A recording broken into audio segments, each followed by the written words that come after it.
Atom bomb बनाने वाली पहली मुस्लिम साइंसदान नहीं, ये तो एटम को पीस के लिए इस्तेमाल करना चाहती थी।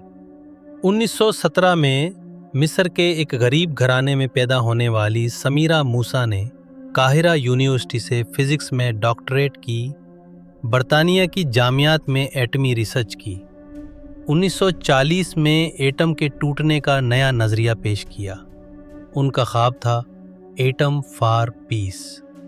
वो चाहती थीं कि एटमी तवानाई से सहराओं को सरसब्ज बनाया जाए, बीमारियों का इलाज किया जाए, गुर्बत ख़त्म की जाए।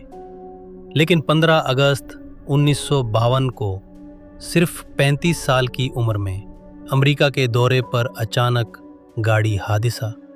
क्या वाकई हादसा था? समीरा मूसा हमें सिखाती हैं कि इल्म ही असल ताकत है। मुसलमान औरतें साइंस में आगे हो सकती हैं। हमें अपने हीरोज़ को नहीं भूलना चाहिए।